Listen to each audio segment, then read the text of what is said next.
Ciao Juventini of the world, my name is Giuseppe, welcome back on the channel. It is Sunday and normally on Sunday Juventus is playing, no, not this time. We will have to wait one more day to play in Marassi, in Genoa versus Sampdoria in their home. Hopefully with a 3 point, but it is chaos on the market. We don't know what is happening and we all have a lot of questions. Big question, why is Memphis Depay not on the squad list to play versus Sampdoria? Apparently he has freed up by Barcelona. He's there, he's a free player. We just have to sign him. So why is that? Why is Milik on the front pages of the Italian and international papers? Why are they insisting, Di Marzio and so on, about Milik, a B solution, instead of going for Depay that is now finally free? We'll speak about that. I will try to explain it because actually it's not a funny one. It's not a nice thing to hear, but it's really simple, super easy. And that's the main focus of that video, explaining you why they are speaking about Paredes, Milik, and Depay, but not all of them can join Juventus. So if you want some answers, remain here, put a maximum of likes, subscribe to the channel. We start with the first titles of the front pages. We will go through them to understand what they are saying, and then we do a recap and try to understand the truth, what has been said in that meeting of Cherubini, Arrivabene, Allegri, all of them yesterday during the night while we were live on the channel. So Tuttosport starts with Paredes assist Di Maria. Paredes has changed the lawyers and is going with the lawyers of Di Maria because the deal has not collapsed yet. You were all thinking, but Beppe, if Rabiot to Manchester United has collapsed, we have too many midfielders. That's what you told us in a video of 3-4 days ago, that we have too much. So why are we keep insisting on Paredes? Why is he still there? And why are the Italian papers continuing to say that Paredes is actually growing the possibilities of joining Juve instead of the Depay that we really need like bread? Well, let's go to the papers and I will try to explain you. Depay is free for Juventus. This is inside the papers of Tuttosport. Ma Arnautovic e Milik tentano il sorpasso. Depay is now really free from Barcelona because he found the agreement with Barcelona to be a free player. Juventus will not have to pay any money to have Depay at Juventus, which is a good news. We were told by all the media that from the moment that Barcelona would have found an agreement with Depay to leave him for free, Juventus just had to take that beautiful pen, sign the contract, and he could probably already be in Torino playing versus Sampdoria in Genoa. And no, because Tuttosport is insisting on Arkadiusz Milik and Arnautovic. Why these two names? Well, again, wait a bit because it's super simple. At the moment, yes, Memphis Depay found the agreement with Barcelona, but that doesn't mean that they already agreed to sign the papers. At the moment, as you can see on the squad list of Barcelona for the game of today, he's there. He's in the squad list and he will travel with the team. I don't know if they play at home or not. I know they are playing away, so he will travel with the team to be there and maybe even play some minutes. Mundo Deportivo is saying vencer y vender. First, they will have to win tonight and then they will think about freeing up some space, especially regarding three players: Aubameyang to probably Chelsea, Umtiti to Lecce, really strange, I continue to say it, and then Memphis Depay that is waiting for the green light of Juventus, like Fabrizio Romano was reporting this early morning. He was saying now it's Barcelona that is waiting for Juventus' decision of Memphis Depay.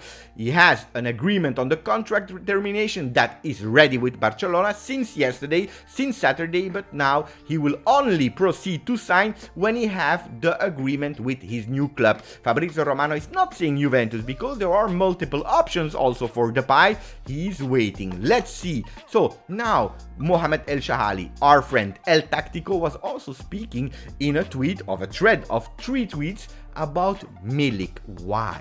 Why is he speaking about Milik? Why is he speaking about numbers? Why are we speaking that much about the Polish player? We don't understand. Well, there is another option on Gazzetta dello Sport. They are speaking about hope for Paredes, but Monaco, the French team, is on Zakaria.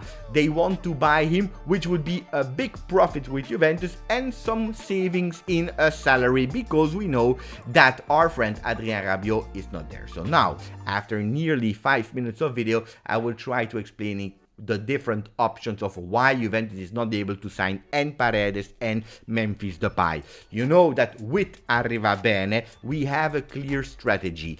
Strategy of Juventus is to increase the team, to make sure that the team becomes better, a stronger team, but paying attention to salary cost and so on. You know, with all the renewals has been seen lowering, the ones of De Sciglio, Perin, for example, also Quadrado. If he wanted to renew, we were proposing less than his actual salary. Paulo Dybala wanted more. At the end, you know what happened with Paulo Dybala. We are also thinking about cost savings, and this is why Arriva Bene is here.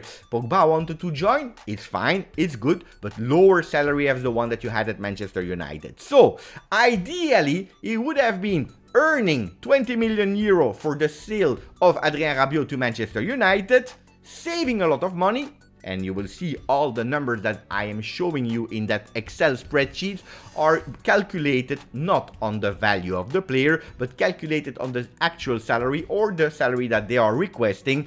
But of course, it's a gross salary, so what the club has to pay, taking into consideration that law of grow bill. You know that when we are buying foreign players that are there since more than 2 years, we are able to pay minus 50% tax on it. So it's quite a benefit for Italian teams when they are buying actually players from abroad. That's probably also why it's more interesting to buy foreign players than Italian players. That being said, the ideal scenario would have been Rabiot savings of 10.5 million, where you replace his salary ideally with Paredes of 10.5. This is what he's earning today at Paris Saint-Germain, and you do a big investment of Memphis Depay. What is the total cost of increase in salary from the team that we have today? It's 11 million. Probably this is the budget that Juventus forecasted for the remaining part of paying extra salary, 11 million.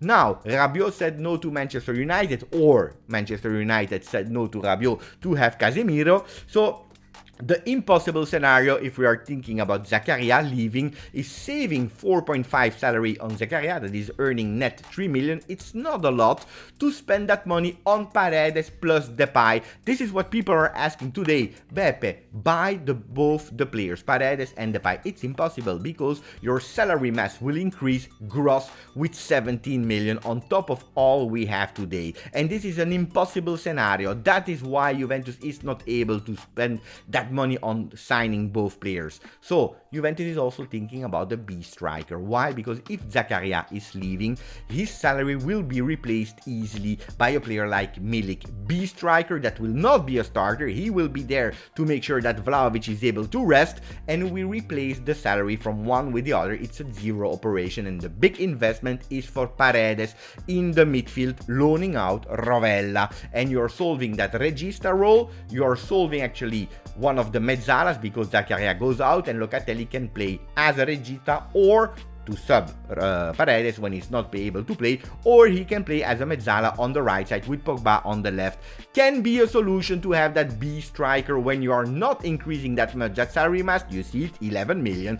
Could be why Juventus is now thinking and speaking about Arnautovic or Milik. And then you have another solution for people that said we don't care about Depay.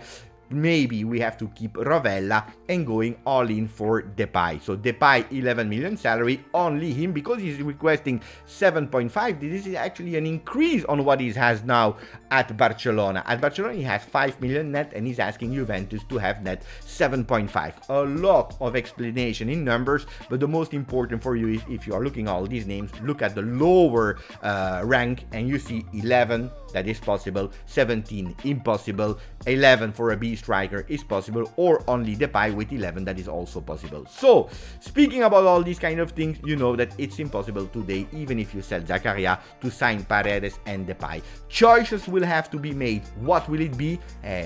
For this we will have to wait a few more days. I don't believe that story will go on for 2-3 weeks, or at least 3 weeks is impossible. Mercato will be closed, but at least for 2 weeks impossible. Next week it will be sold. Then it's easy to blame Rabiot, Arthur and Rugani on that picture. It would be really easy. On the other hand, it's quite a fact, because not only these players are a problem, but also Moiskin, that is not on the bench, on the sofa, on the couch with Rabiot and Arthur and Rugani. But it's true that Even Moiskin, it's a problem today because he probably doesn't has a lot of requests from abroad. We still have to pay 28 million to have that player from Everton. If you are able to sell him for 28, you are not even winning any money. Disaster situation. We are paying the consequences of our old mistakes. We know it. And this is why probably also a player like Rovella or Fagioli will have to go on loan. After the decision, what we will do, if we go for Depay, Rovella might stay with Fagioli on loan. If probably we don't go for Depay, or if we go for Paredes, for example, then probably Rovella will go on loan, and then big question mark about Fagioli. But one will go on loan, I can already guarantee you that. Corriere dello Sport is speaking about Inter that won 3-0 yesterday versus Spezia, that apparently didn't play. I watched the game. They were really absolutely not playing yesterday. Absolutely not dangerous at all. And then Torino that did 0-0 versus Lazio, with Immobile not able to score. We are thinking about the field. I already spoke about the games of yesterday. Let's see today a big game, Atalanta-Milan, and then thinking also about tomorrow. And the irony of all of that with all the Mercato question is that probably Rabiot will be a starter. Why? Because Zakaria is not at 100% of his form. So for the predicted lineup, maybe later this evening with a live, we will speak about that when we have a bit more concrete information. But at the moment, it's a big rebus.